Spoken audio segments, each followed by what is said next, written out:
I started WikiLeaks to solve a very interesting problem to me, which was to know the fate of man, to know the fate of mankind, insofar as that development of man is revealed by the development of his institutions and how they actually behave in practice internally.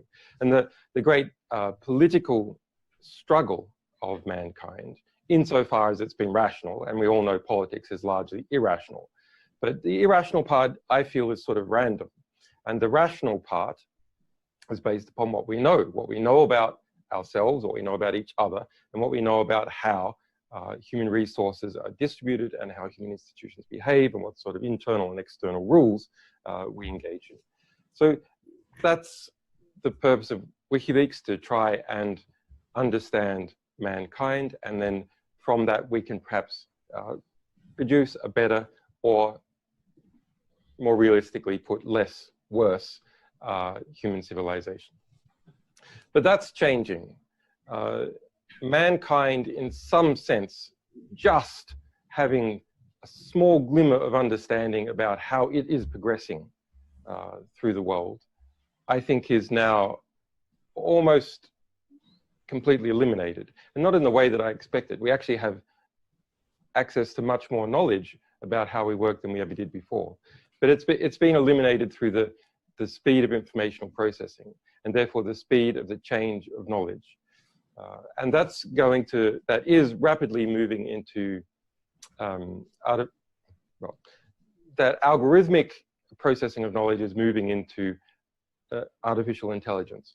And why artificial intelligence is just another kind of algorithm, I think the scale changes that have occurred in the last 7 years are significant enough to classify it as a qualitative change. And that qualitative change means a serious, in my view, very serious threat to the stability of human civilizations. Not that they should be too stable. And the ability for human beings to organize their fate in an intelligent manner. So I think you guys, in both these two dimensions, are able to do something.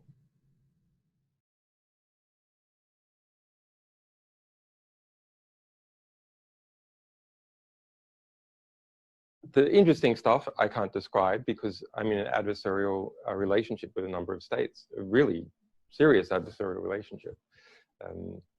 And then the situation for detained people. And I have been detained in prison under house arrest and in this embassy without charge at any time in this country for almost 8 years now. And the difficulty for people who are detained in one form or another is monotony, absolutely. So I try and make each day as different as possible, as it possibly can be. And it's never different enough for me.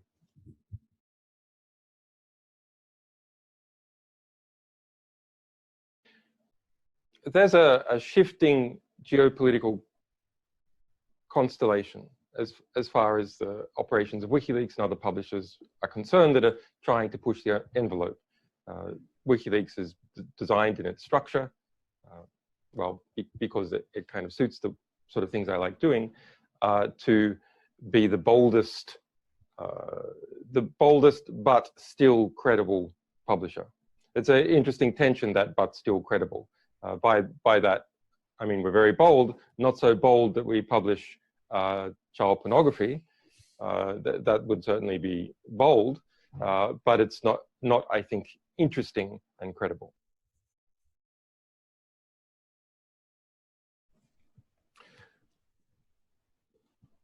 Coming out of my experience with dealing with governments and in computer security industry, I got into encryption. I became an encryption engineer and ran a number of small companies and consultancies. And after a while, I viewed that the universe was hard enough to understand for human beings without going around encrypting it all the time. And that in some sense that was to make human life harder to understand. And while I understood, and even in fact come back, I suppose, to embrace that earlier philosophical position of mine, that in a computerized civilization, encryption is the fundamental building block of liberty. I think that is clear, very interesting philosophically as to why that is so. So I then instead thought, well, I should really tackle trying to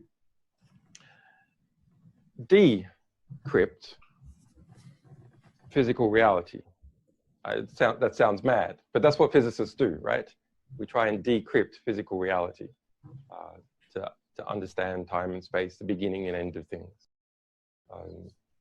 And after a while, I felt I had, although physics is very wide, but I felt I had a decent enough understanding that the extra time put in wouldn't produce a great deal more understanding.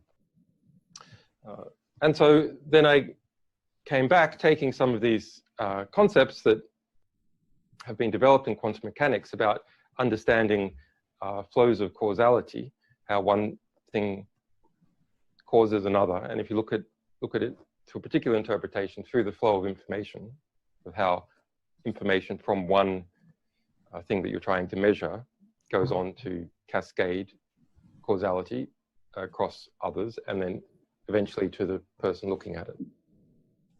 And so I thought why not take that concept, which can perhaps be described in the way that WikiLeaks uses it as causality amplification. Some small amount of capital leading to a larger amount of information, leading to a cascade of effect. And try and put that into place to help understand human civilization. And while that's in some sense a very ambitious and impossible project, along the way to have some fun and achieve some important blows for justice, which is satisfying when you're doing it. It's very, very, very satisfying to see innocent people, for example, walk out of prison with one of our publications above their head, the key document used.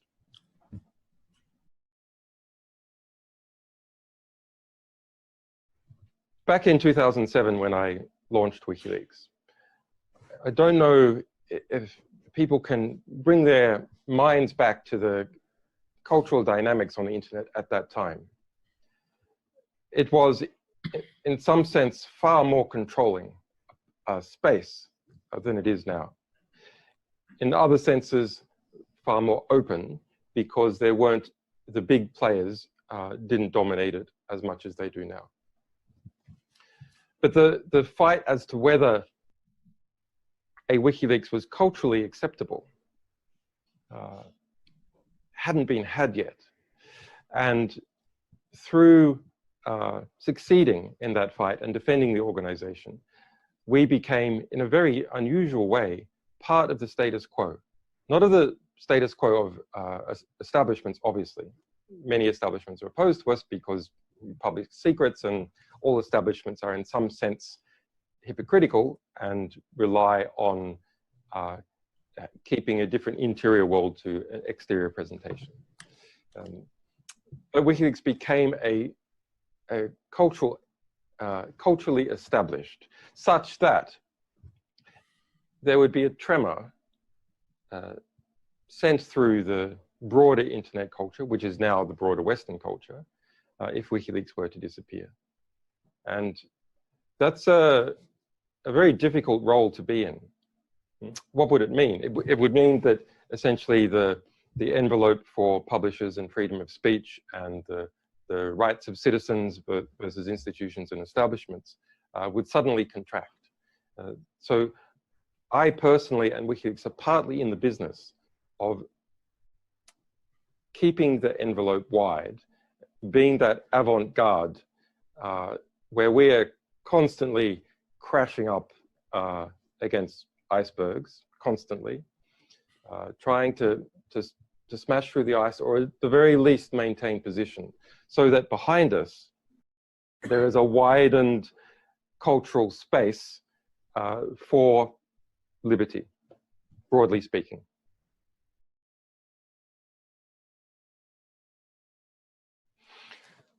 I mean, you've had some very good speakers that are speaking at the kind of practical, everyday computer security industry.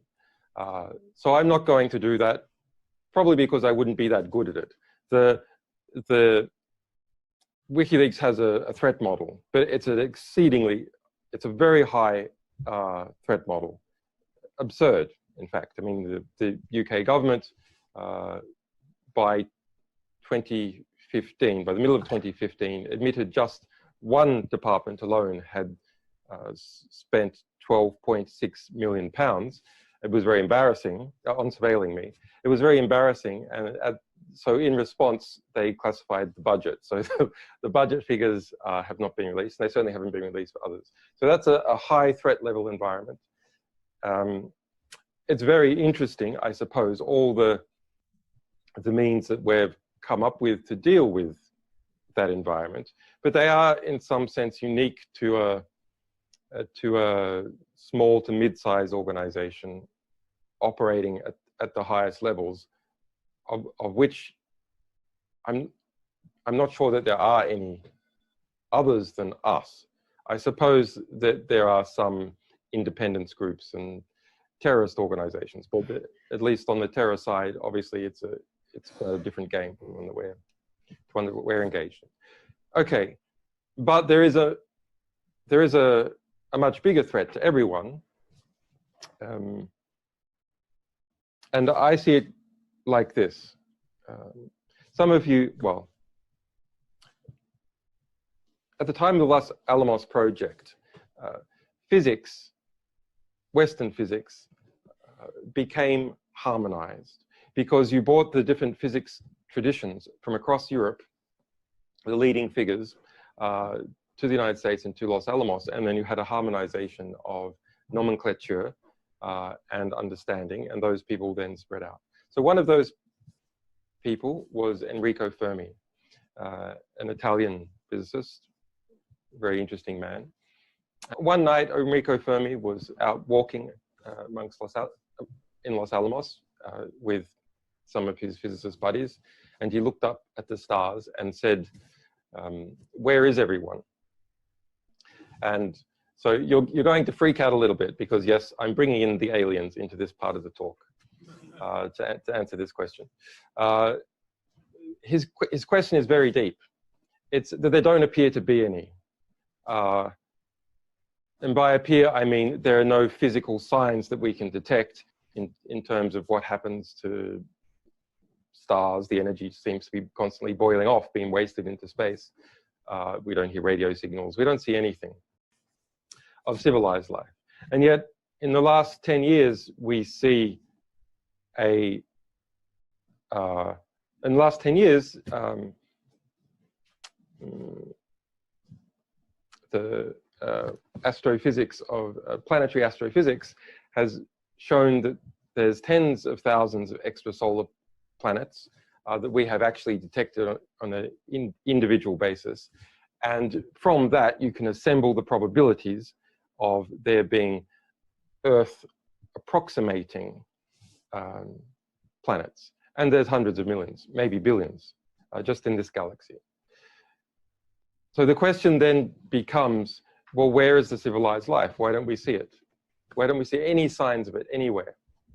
And so the answers to that are, well, it could be the reasons we don't see signs of civilized life with our increasingly powerful measurement apparatus is because life simply doesn't evolve. Life itself. That's why we don't see civilized life. There's something very rare about the Earth that means that life here evolved. But when we look at the Earth and when we look at extrasolar planets, we don't see any reason why that should be true. In fact, we see organic amino acids in space dust and asteroids and so on. And we know that asteroids cross-pollinate. For example, there's asteroids here from Mars, bits of Earth has gone to Mars, etc. when we get hit by an asteroid and stuff flies off, etc. So there's quite a lot of reason to believe that the basic building blocks of life have spread widely. So my view, and I think it's the only view you can take so far until more data comes in, is that there's something very unstable about civilization. There's something very unstable about technologically advanced civilization that means it doesn't go on for long. And I think the answer to that is the very rapid competition, if you like, the light speed competition that occurs when you wire up the world to itself. And that very rapid competition can have two fates. And number one, it can produce very robust artificial intelligences that are then coupled with their states. You can see that panning out in the United States and China as they each shore up. They're going to take, those two forces are going to take essentially all the market. And the rapid competition between them with the backing and support of the states behind them, and the exacerbation of the commercial competition through geopolitical competition will lead to an uncontrollable desire for growth in artificial intelligence capacity. Leading to very severe conflict or stultification. There's interesting, you can follow these trajectories in different ways. It takes too long to describe. So I think that's our biggest threat. It is geopolitical competition, removing what otherwise might be sensible human controls on the development of artificial intelligence. That geopolitical competition harnessed by and itself harnessing the largest artificial intelligence companies to ratchet up a process which human beings can no longer control. Not in the sense of there being killer robots, although of course Google is now putting its AI in drones and so on, so yeah, there are killer robots. Not in this classic dystopian sense, but rather in a way that comes from understanding how human institutions behave, which is institutions that are built on competition and growing their size and dominating markets, etc., take any advantage they get and will continue to ratchet up in competition, and everything that they produce has that DNA in it. And that's where we're headed. And that's a severe threat to human beings in general and all businesses. But perhaps the answer to that threat is people understand computer security, offensive computer security in particular, trying to work out what to do about it.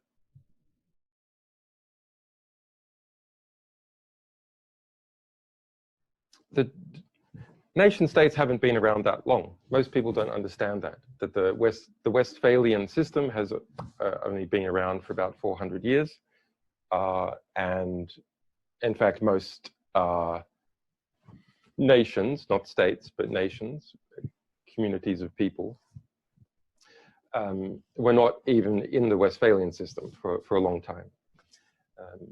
Now, you can think about why the Westphalian system, why the nation-state system developed. I think it's essentially that technology, including speed of transport, letters, radio communications, etc., meant that each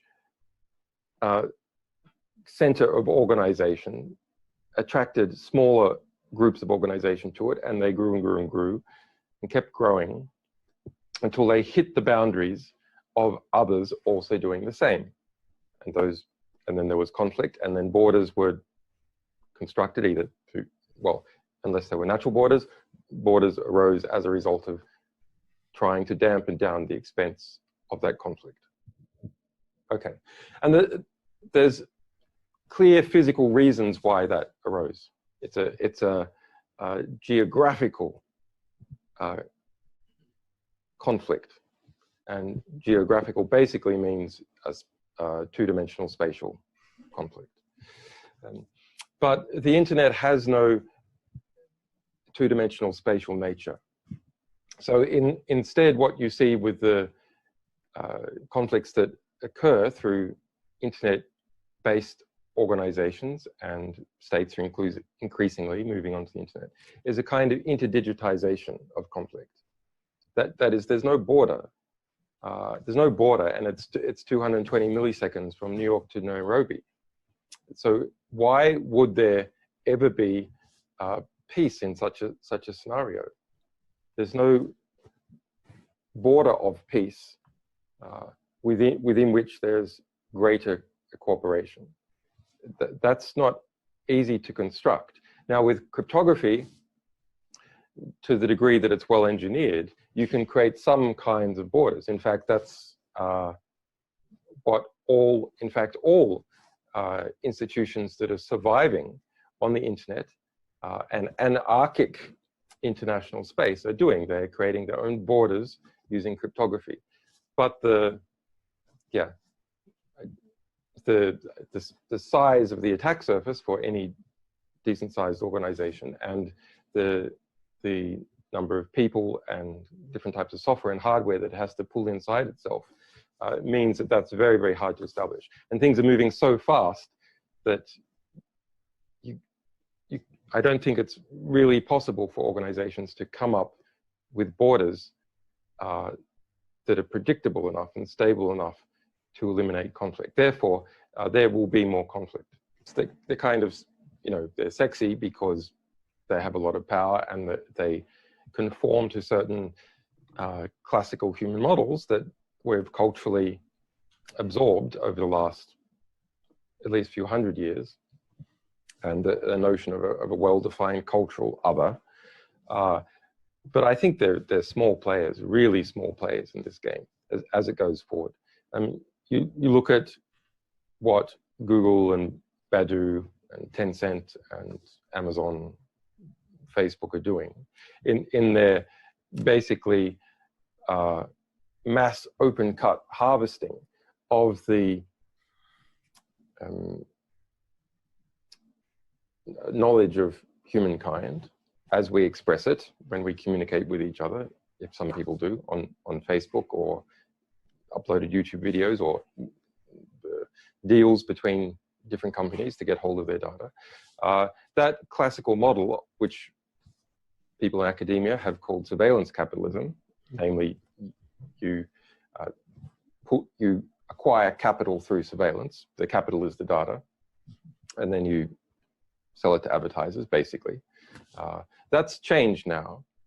It's really a very, very interesting and important and severe economic change, which is to take the surveillance capitalism model and transform it instead into a model that doesn't yet have a name, but we call it the AI model, which is to use bait and switch techniques that Google and others have done to provide enticing services to get hold of data, and then using that vast reservoir, train artificial intelligences of different kinds, and thereby replacing not just intermediating sectors, which things, most things you do on the internet are, in some sense, more efficient intermediations, but to actually take over the transport sector, or to create whole new sectors. And even just the transport sector alone, this is worth trillions of dollars more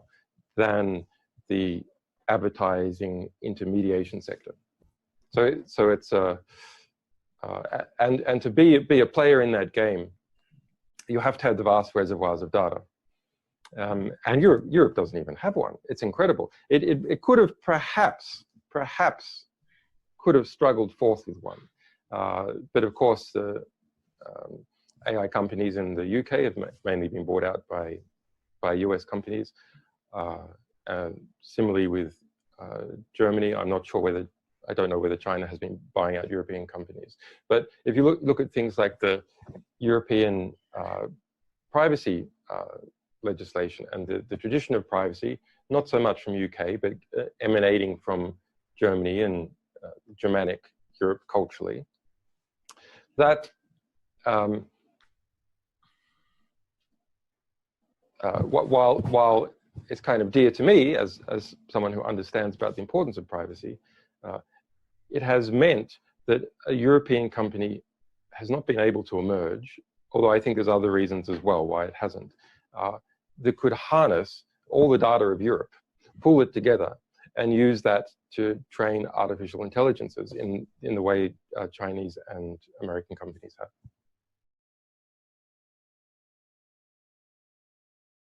And it's an interesting question. I think it's, you know, the answer is not terribly interesting and a bit obvious, which is vast databases of IDs are economically interesting to institutions for other reasons.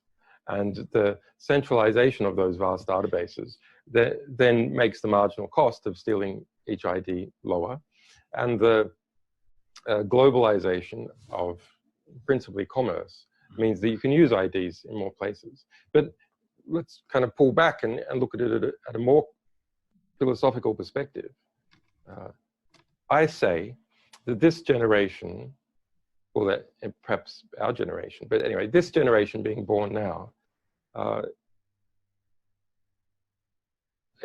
in seconds in most countries, sorry, very shortly in most countries, and it's already happened in say, China, most European countries, United States, is the last free generation. You were born, and either immediately or within, say, a year, you're known globally. Your identity in one form or another, coming as a result of your idiotic parents plastering your name and photos over Facebook, or as a result of insurance applications or passport applications, transport on airlines, etc. You are known to all the world's major powers, all the world's major state powers, and all the world's major commercial powers. That's a very different situation for individuals to be in than they have previously been in. That a small child now, in some sense, has to negotiate its relationship with all the world's major powers. Of course, in practice, it can't do anything. Its parents are not managing that negotiation. But it puts us in I think, a very different position in the sense that very few, in fact, maybe only a few people in this audience, very technically capable people, are able to live apart, to choose to live apart, to choose to go their own way. They must be part of not only the state, but the major state-like corporations, so powerful they may as well be states, and not just their own state, but other states as well. That's a significant change, cultural change for humanity. It smells a little. It smells a bit like totalitarianism in some way. Obviously, the world is different, but there's some feeling about it which is totalitarian. And so what is the answer? For nearly everyone, that is an inescapable conclusion. So is the answer that we all have to be part of the state? We all have to be part of managing the ongoing evolution of our cultural, national, commercial, international structures, because we can't escape from them.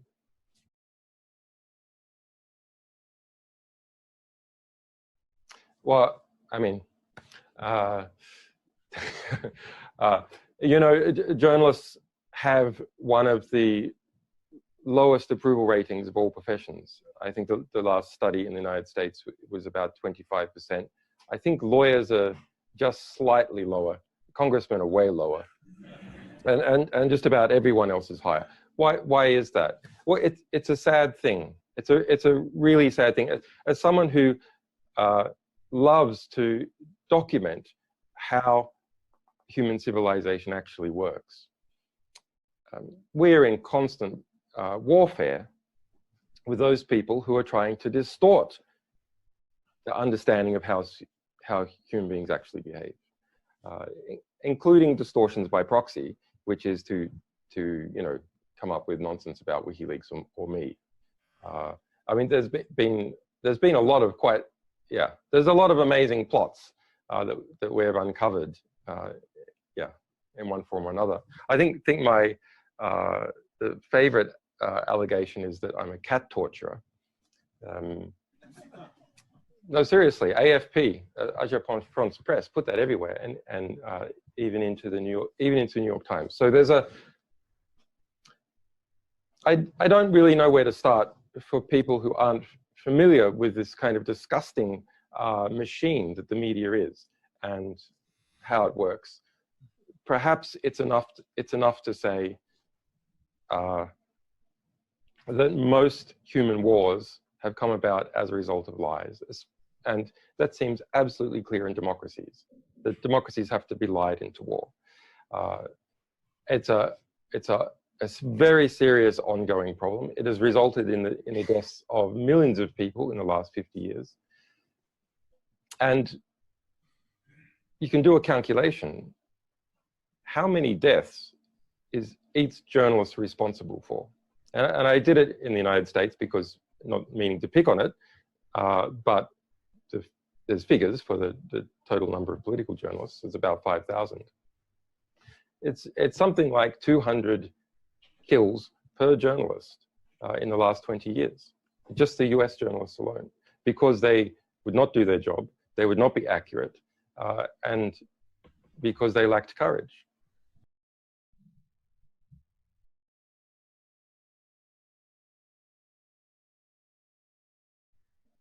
No, this is another one of these propaganda talking points. Not to criticize you, I know you're trying to give me something to bounce off.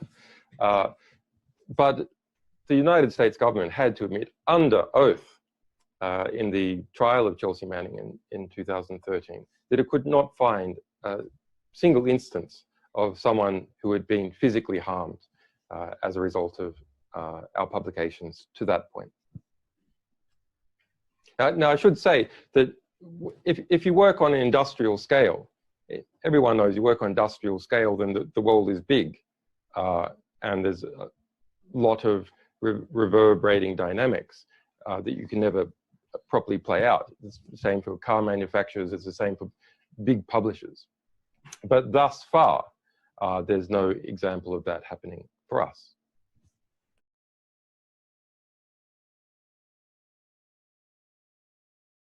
Yeah, I don't know. No, I mean, I do know, but I don't know what I should answer in response to that question. It's an interesting diplomatic back and forth about, well, really about in my view, the alliance structure, the Western alliance structure between the United Kingdom and the United States. That's caused problems for many people in the UK for a long time with injustice in relation to extradition cases, and quite a bit of prestige as well, quite a bit of state pride involved. States never liked to be forced to follow their own rules. In fact, they define themselves in significant degree as having power by violating their own rules. That's one of the key ways in which states demonstrate the supremacy of their power, is that they're the one group that doesn't have to obey its own rules. And that's true in my situation.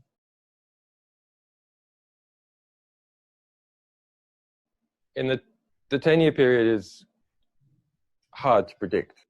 And that's the big problem. I don't see the National Security Agency, GCHQ, Five Eyes Alliance more broadly, France a bit, Russia a bit, China mostly domestically, have been engaged in mass surveillance. And the Five Eyes countries for, well, serious computational mass surveillance about 20 years. That's something that is of such scale that it strategically affects the development of human civilization. In fact, it's called strategic interception for exactly that reason. Now, strategic interception is slowly being degraded, and that was a very important thing to do, because, and I guess some people can't see the reasons, but as the majority of the world's populations threw itself onto the internet, we merged our human societies with the internet. So the result is that whatever the security structure of the internet, our human societies also became part of that. And that structure was, in part, mass strategic interception. Now, I worked on this for years, many other people as well, and we had a really big hit in 2013 with the Edward Snowden revelations that smashed that into the consciousness, not of the average person. I think that was a negative, actually, because they all became paranoid about what they were saying and became fearful and conformist. But we smashed that into the minds of engineers. And engineers thereby felt ennobled, and that they were part of the flow of human destiny by including encryption into the communications protocols. So that has checked a very dangerous development. And we're left then with the other dangerous developments, of which, the important ones are the ones that I described. I don't think that now, and perhaps in the next 3 years, we're going to see computer hacking at scale. People talk about it as if it's happening at scale at the moment. It's not happening at scale, not compared to strategic interception. But the AIification of computer hacking is something that will happen at scale because you're automating it. Now, within AI,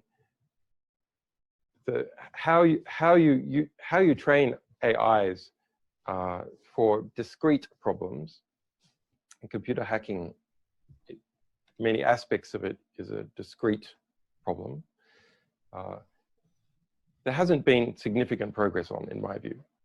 What there has been enormous progress on is how you kind of map through a space which is in between a fluid problem and a discrete problem. And so an example of a space like that is the game of Go. That's a very good example toy space where each step in Go is discrete, but you've got enough pieces and enough board that it almost starts to become a fluid. And when you assemble all the computer hacking techniques together, there's so many and so many targets that now you're starting to look like, now you have a search space that starts to look more like a fluid. And these search spaces we can increasingly conquer. And when you have very large computer programs, and I suppose when you fuzz large computer programs, if they're large enough, you have enough discrete chinks in the attack surface that altogether they're more like a fluid. So I think inevitably we're going to see this AIification of computer hacking attacks, and that will then be merged with other search spaces. And those other search spaces look like, well, what is the informational space? Because in the end, what you really want is machines and human beings to make particular decisions.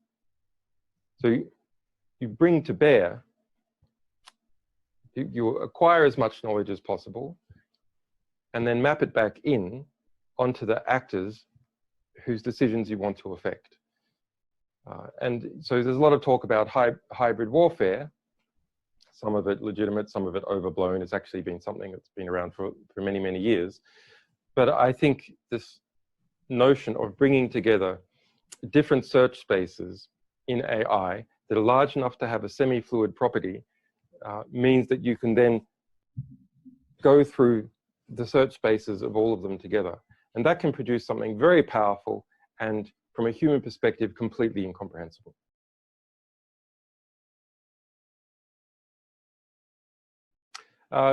Yeah, I mean, I guess human beings are very adaptable. It's their best quality and their worst quality. They adapt to doing nasty things. They adapt to being on the receiving end of injustice, and they cease complaining about it. The real question is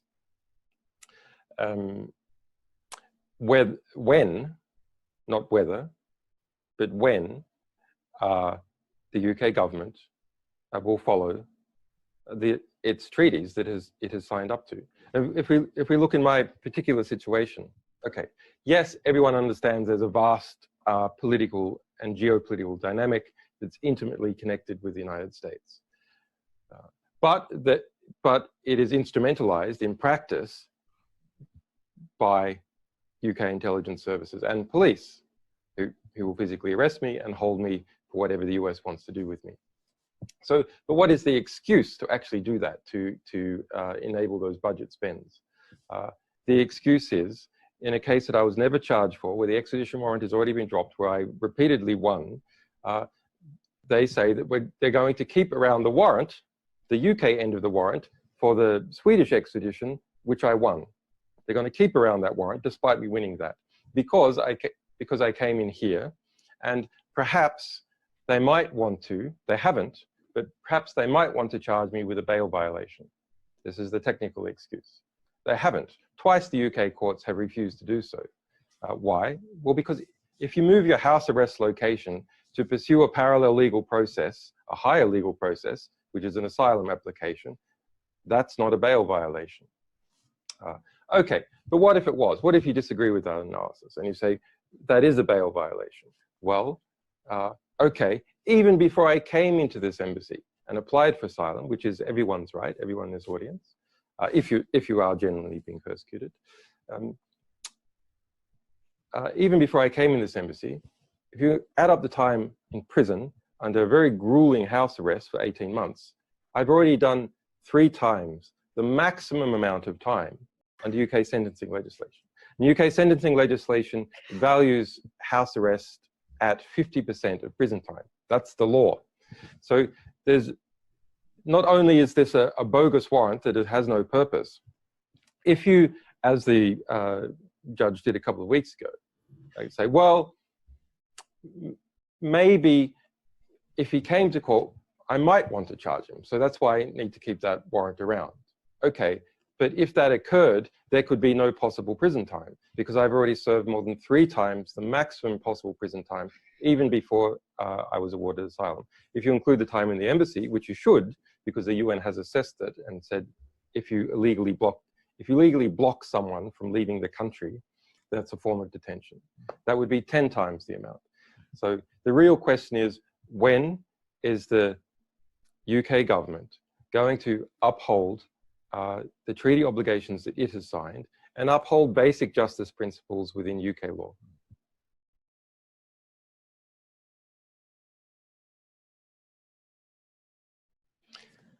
Well, we've published a series called the Spy Files that documented these conferences, private government conferences, where the different mass surveillance vendors and targeted hacking vendors like Gamma Group present their wares. And actually, there's quite a lot to be gleaned from that. And whenever you're talking about a big, well, a sizable industrial sector, it's impossible to really hide its shadows now. You always see the shadow. You don't always see the thing, but you can see, you know, a little shadow of a foot sticking out somewhere. And through that, you can map out some of the contours. That is an indirect enough process and a conflict-free enough process that it is kind of hard to get the public really involved in it. We had done all that, for example, before the Edward Snowden publications.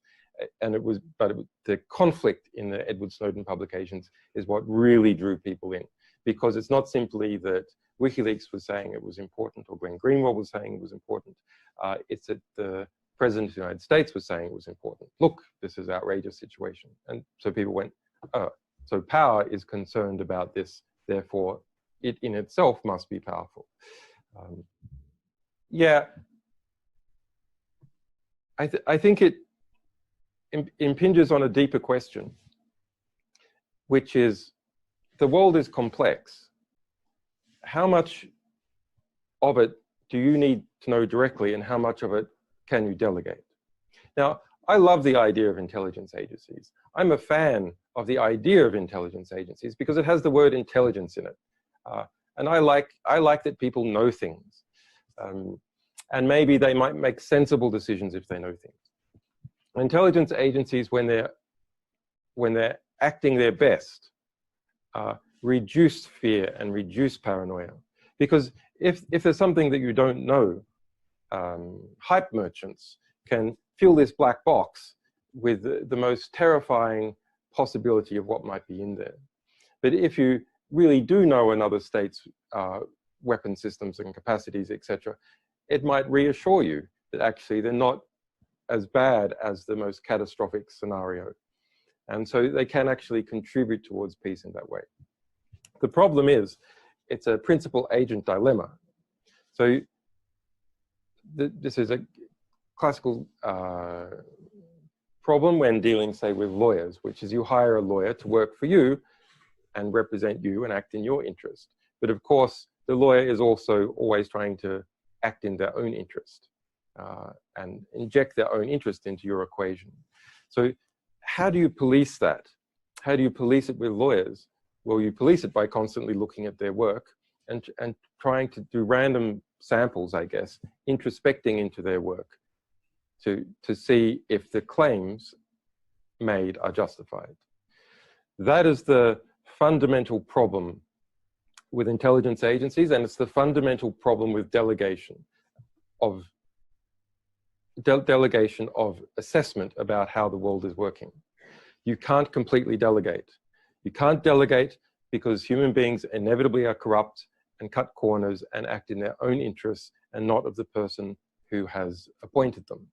And in that case, for example, in the UK intelligence services, which have a role, an important role, every state needs something like an intelligence service to protect it from interference by other states.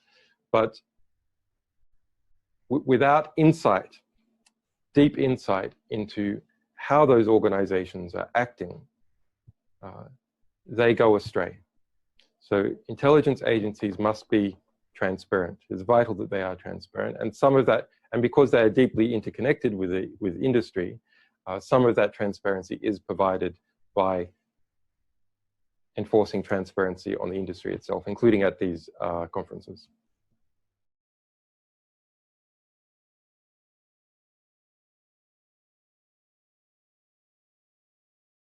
I mean, it's a big dilemma. One of our lawyers, who of course we will have to educate them about, different counter surveillance techniques. But they said, God damn it, you know what we should do? We should like buy up some chunk of Madagascar or Patagonia or somewhere and just ban every electronic device from it. It's like a radio wave electronic, well, high intensity radio wave, free area, because of that constant buffeting that we have by principally commercial organizations trying to harvest our interactions with the world. That's the that's the principal economic model that all these AI companies have had, and the traditional surveillance capitalism companies have had. And the number of degrees of interaction. So what do I mean by that? If you kind of imagine a space of interactions, the number of types of interaction, the frequencies of interaction between you and everything else in the space, is dramatically increasing. And in a way, you can consider each one of these degrees of freedom is kind of like a triangulation. So to triangulate something in a two-dimensional space, well, okay, you just need two directions, two signals, directional signals. But we are giving off, if someone is using a mobile phone, for example, we're probably giving off a couple of hundred of these on average per second. Something like that. Maybe not quite as, maybe a dozen, perhaps.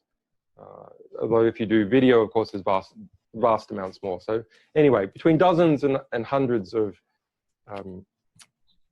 measurements, we are emanating constantly. And so if you collect those together, you can effectively triangulate someone's activities and behavior. And I don't think by chopping out many of them or adding kind of chaff, cover, that you can make that much of a difference. And increasingly it's less. And in terms of the Internet of Things, there's research prototypes now, which I assume are being used by intelligence agencies, of very small electronic circuits that you can just put in paper or put in paint or on the walls that are powered by the GSM stations. And they operate as the GSM radio wave passes through them. It gives them enough power for a very small amount of time to do things. So obviously that tendency is going to continue. It's not like the Internet of Things. It's if you like, intelligent evil dust scattered everywhere, like confetti in everything. So I think it's increasingly hard for human beings to work out how to deal with that. And the only way I can see is that we've got to securitize this problem. Computer security industry is it's been engaged in outrageous securitization for a very long period of time, hyping up threats, etc. I get how the game is played. It needs to be securitized in a different way. We need to securitize by securitize, I mean, you turn something into a threat and thereby change behavior or get economic gain from it. So we need to securitize the threat to elites by these developments. The people who run these companies, it's a threat to them. It's a threat to the most powerful people in society. And to eliminate the notion that there's a place that powerful people can hide from, or skilled people can hide from this phenomenon. And that's the way to get all those people who have an ability to make a difference, to make a difference.